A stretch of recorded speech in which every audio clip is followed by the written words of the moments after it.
Your first $100,000 is the hardest, but you've got to do it. Former billionaire and legendary investor Charlie Munger once said, "I don't care what you have to do if it means walking everywhere and not eating anything that wasn't purchased with a coupon. Find a way to get your hands on $100,000. Welcome to the channel, everyone. My name is Jawad and I'm a software engineer and investor who lives in New York City. In today's video, I'm going to share 7 practical strategies that are going to help you save your first 100K no matter what your current financial situation is. As a matter of fact, when I was 16, I was actually making a minimum wage at McDonald's flipping burgers, which I don't miss at all whatsoever. And by 21, I managed to save my first 100K using the concepts I'm going to share in this video. Mind you, I come from an immigrant family. Definitely didn't have a trust fund. I promise you that, though obviously that would have been nice. I wouldn't complain, to be honest. Definitely would have made things a lot easier, but if I can do it, you can as well. Trust me. The intention of the video is not to brag or flex. I'm not going to tell you that this is for motivational purposes only like everyone else does. There's plenty of people who've accomplished way more impressive things at even younger ages. I'm sure, as you know, apparently every teenager and 20-something-year-old nowadays is a course-selling, drop-shipping crypto millionaire.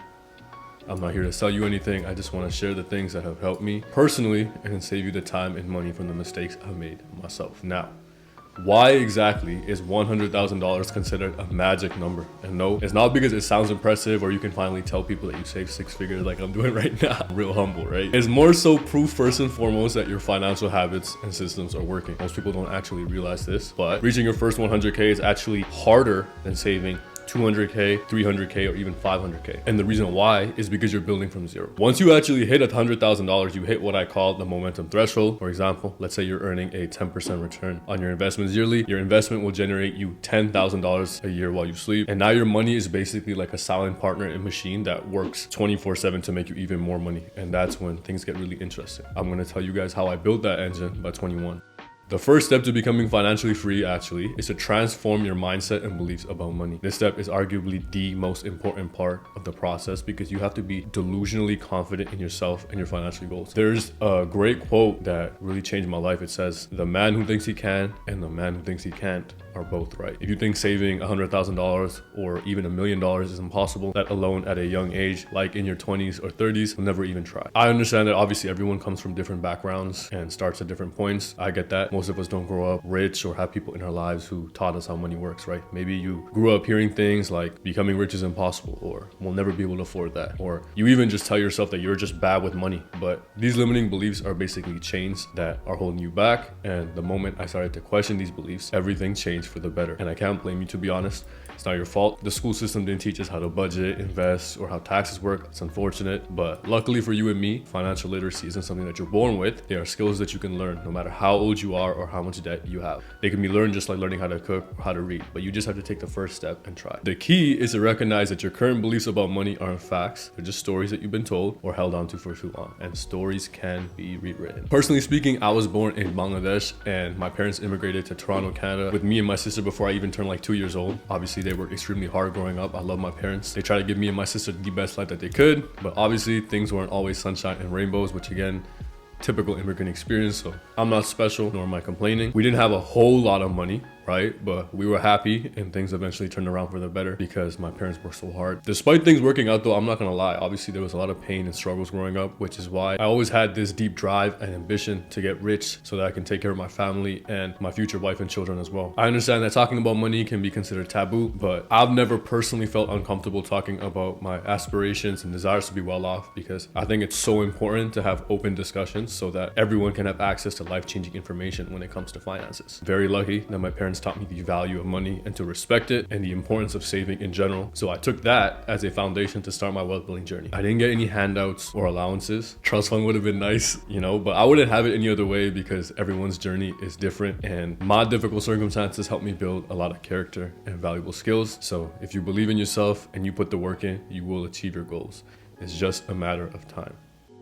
Now, tip number 2 is what's really going to move the needle towards saving your first 100K. You have to develop and stack multiple high income skills. Let me explain. Money is simply an exchange of value, and the marketplace is going to reward you with high income in exchange for high income skills. Certain skills and professions, as you may know, tend to obviously pay more than others, and these can include anything from coding, finance, product management, law, medicine, to sales, copywriting, entrepreneurship, and marketing. For me personally, from the ages of 14 to 17, I started with 2 minimum wage jobs at McDonald's McDonald's and H&M while running my sneaker selling business, making a couple $100s in profit every month. I just love sneaker culture growing up like any other kid. And in hindsight, running this small business actually helped me learn a lot of valuable skills in marketing, sales, product knowledge, supply and demand, and negotiation. And when it was time to go to college, I knew I had to pick a major that was obviously lucrative and paid me well, right? Like, let's be honest. I would hear stories about how you can make 6 figures working at software engineering internships during college. And growing up, I loved being on the computer, building things, and got straight A's in school. Did really well academically, so it made sense for me to go into computer engineering as my major. Learning the skill of coding ended up actually raising my income from minimum wage to 6 figures in a relatively short time period while I was still in college. From 18 to 21, I landed 6 software engineering internships, which basically gave me 2 years of full-time salary while I was still in school. And I ended up combining my coding skills with my entrepreneurial experience to start freelancing and running a service-based business that basically helped build websites for my clients, all while keeping my small sneaker selling hustle on the side. I was really working hard. I'm not gonna lie to you. I was working all day, going to the gym, doing my internship, coming home, and then working on my side stuff. All this income was also being aggressively invested since I was 18, which I'm going to get to later in this video. This helped my net worth grow significantly and really helped me stack that 100K as fast as I did. The major takeaway here is that stacking skills multiplies your earning potential. For example, when you combine coding with marketing, sales, design, copywriting, and other business skills to perhaps build and sell your own company, obviously, which is easier said than done, you'll earn more than just being a developer. So start with one lucrative skill that interests you, master it until someone is willing to pay you what you want, and keep stacking more skills on top. Each new skill is basically like another lever for growing your income. Now, developing high income skills is obviously very important, but it doesn't matter how much you make if you don't know how to keep it. This brings us to our next tip, which is to live below your means. This is what basically separates the people who make 6 figures from the people who keep 6 figures, right? So if you made $100,000 in a year after tax for simplicity, but then you spend it all, obviously you're left with nothing now. I'm sure you've heard all the horror stories of professional athletes and entertainers who make a lot of money, but they go broke because of poor money management and habits. So it's very important to build systems around your finances that help you work towards your wealth goals instead of taking away from them. And you don't have to cut out your daily coffees or deprive yourself of whatever your thing is. I know how that feels. I've been there and done that. So let me show you how you can approach this differently. Living below your means isn't about being cheap, contrary to popular belief. It's about being intentional. This starts with actually keeping a budget and understanding what money is going into your bank account and how much money is going through monthly expenses. A lot of people unfortunately end up in debt month to month because they don't dive deep on the actual numbers of how much they spend, and they buy things on credit with money that they don't have. If you're intentional about the 3 biggest expenses for most people, which are housing, food, and transportation, you don't have to penny pinch about a nice dinner or experience here and there. Trust me. For me personally, I was able to save almost all the money I made from 14 to 21 because my expenses were just so low. I lived with my parents until college, and when I moved out to my dorm, my rent was like around $500 to $700 a month, something like that, because I had like 3 to 4 roommates. And during internships, when I was back in Toronto, I lived back with my parents, so I didn't have to pay rent, which I'm very appreciative of. Appreciate that, mom and dad. I didn't own a car because I didn't need one, and I could just use my parents' one when I was back in Toronto. So I saved so much money that would go towards a car note, gas, and insurance. And food-wise, during college, I would just cook my own meals and ate out from time to time when I needed to. I didn't spend a whole lot. My overhead was very, very low. I understand that everyone's situation is obviously different, so I would recommend living with your parents as long as possible if that's an option. Sometimes it can come at the expense of your mental health, right? But if you have a great relationship with your parents and your family, and that option is there, I'd suggest living with them as long as possible, getting roommates, or even downsizing to a more affordable spot if need be. If you need a car, get a cheap used one and pay it off in full if you can. And for food, cook your own meals. It's obviously cheaper and a lot healthier, but give yourself like a going out to eat budget to treat yourself. Also, don't fall prey to lifestyle inflation. I can't stress this enough. When your income increases, don't jump to getting a new place or a sports car right away. Keep your budget and expenses low. It's so important to increase your savings rate as much as you can, because the gap between your income and your expenses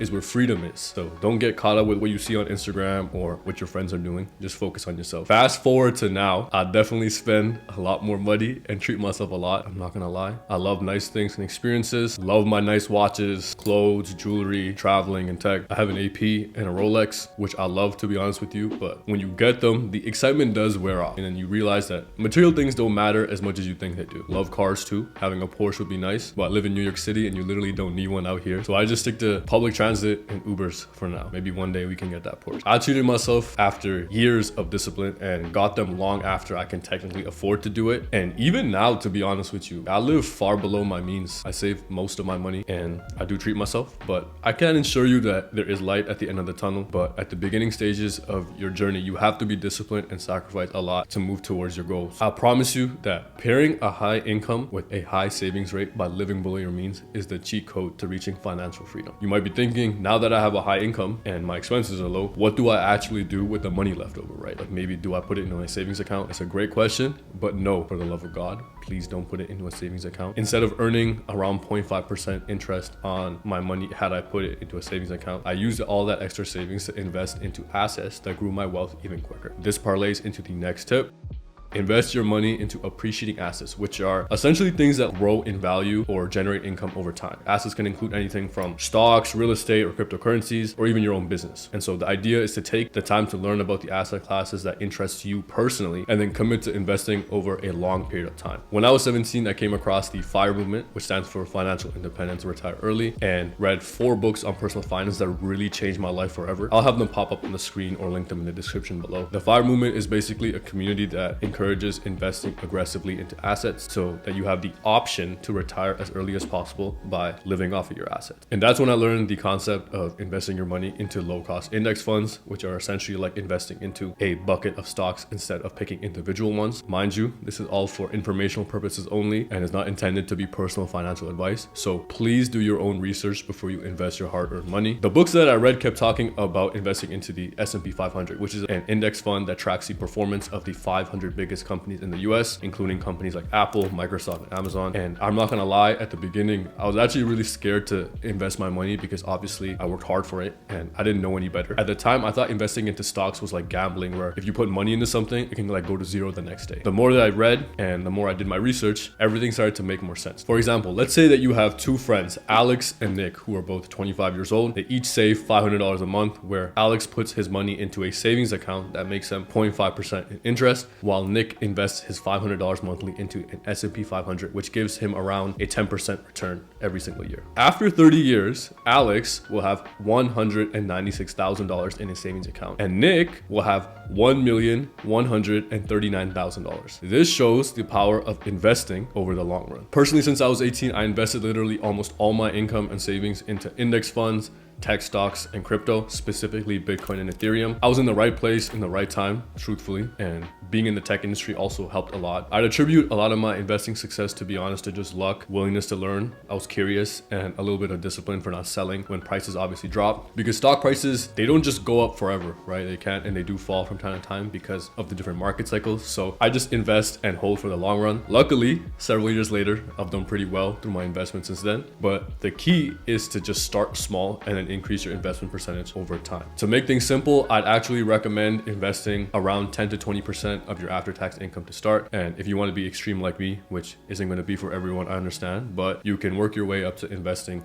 70 to 80% of your income into assets and living on 20 to 30%. Mind you, this is obviously a lot easier to do if you have a high income. I'm not married and I don't have children, so I understand that this is a lot easier for me to do. The key is to set up automatic transfers to your investment account as soon as you get paid. That way, you're not tempted to spend it. And also, remember to leverage all the tax advantage accounts available in your country. I live in the US, so naturally there's the Roth IRA, 401k, HSA, etc. Eventually, it turns into this fun, addicting game where you see your money going up every single month, year to year, so you get even more motivated to invest into assets rather than spending it on other things. Now, other than stocks, real estate, or crypto, there's actually something better that you can invest your money in, and that asset is yourself, which is the highest returning investment that you'll ever make. This brings us to the next point.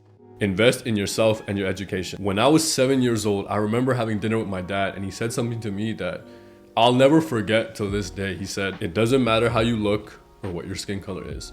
Nobody can take your education away from you." The beautiful thing about investing in yourself and your education is that it can't be stolen. Nobody can rob you for it. You can't lose it, and its value always appreciates over time. Every dollar you put into learning new skills, knowledge, and personal growth can multiply your income, overall wellness, and ability to grow your wealth for years to come. If you invest $1,000 in stocks, you might make 10% in a year, which is cool. But if you invest that $1,000 into learning a high income skill, you might be able to 3x your income, which will then let you invest even more money into assets every month. Instead of being able to invest invest $1,000 a month originally, you can now invest $10,000 a month with your new income. So striking a balance between investing in yourself and traditional assets is so important. Since I was 18, I've never hesitated investing in myself and my education through going to university, online courses, podcasts, and mentorship. My investment in learning how to code itself took my income from minimum wage to 6 figures before I even graduated college. And I bought so many courses that helped me become a better software engineer and entrepreneur throughout that process. And fortunately, there's many ways that you can actually invest in yourself. And reading books is probably one of the absolute best ways, bar none. I'm a big reader. I love reading to death. I personally developed a reading habit thanks to watching my sister and dad read so much over the years. I've been reading about 1 book a week since I was 18 years old. And reading hundreds of books since then has absolutely changed my life in unimaginable ways. It's helped me develop a decent foundation in so many different topics like personal finance, business, investing, psychology, philosophy, productivity, marketing, sales, communication, mental health, and even happiness, just to name a few.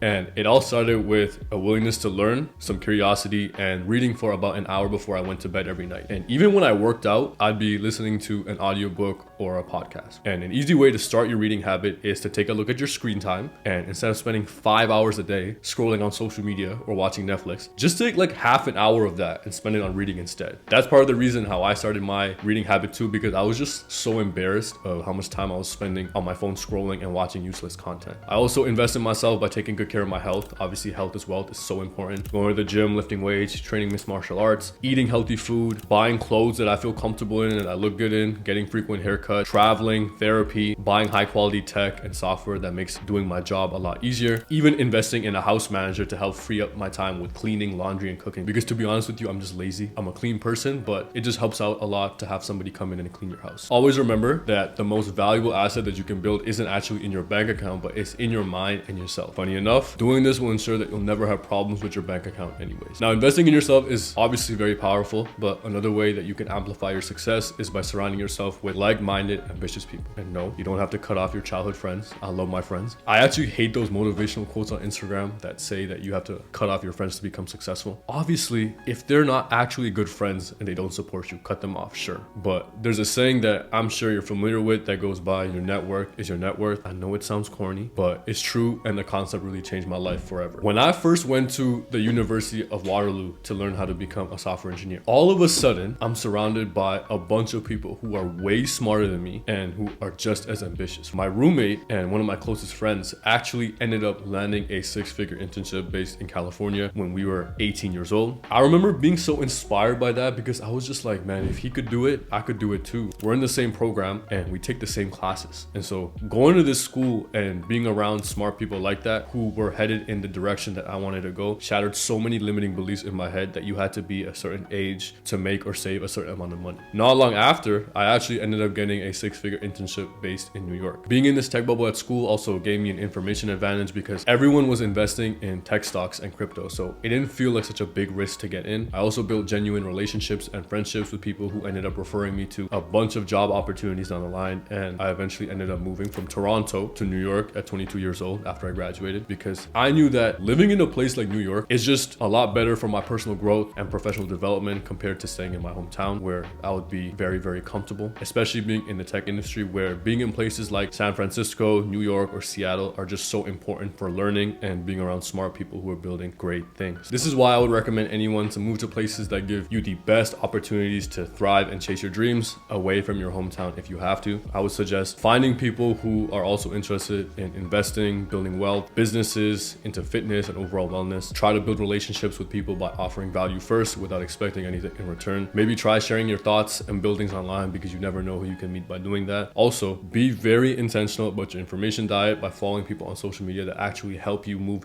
towards your goals instead of away from them. It's just so important because you naturally adopt the habits and mindset of the people that you surround yourself with. So put yourself in rooms where success is normal and watch how quickly your standards rise. Now, here's what 90% of people actually fail to build wealth. They want overnight success. You might go on social media and see a bunch of 20-something-year-old millionaires. And while it's possible, it's not common. And most of the times, it's years of hard work that you don't see, being in the right place at the right time, or even flat out fate. You have to ignore the noise, stop comparing yourself to others, and focus on yourself. This brings us to the final and arguably most important tip of the video. It's absolutely crucial that you embrace your own personal journey and adopt long-term timeline. Building wealth is a marathon, not a sprint, and comparison is a thief of happiness. Focus on the present, keep stacking wins, and get 1% better every day. If you save $500 a month starting at the age of 20, you'll have over $1 million with average market returns of 10%. You'll be a millionaire. That's the power of time. But most people, they can't stick to it because they're too focused on the month ahead instead of the next decade. So use every single day to apply the things that we spoke about in this video. Build high income skills, live below your means, invest in yourself and appreciating assets every month, even when the journey feels slow. Surround yourself with ambitious people and celebrate little wins along the way. And remember, it doesn't matter if you're 20, 30, 40, or even 50, you can never lose if you don't quit. If you got any value from the video whatsoever, please subscribe for more helpful content on achieving financial freedom. Subscribing is completely free. Also, feel free to follow my Instagram for personal updates and sign up to my newsletter where I share tips to help you build a happy, healthy, wealthy, and fulfilling life. Both linked in the description below. Thank you so much for watching, and I'll see you in the next video.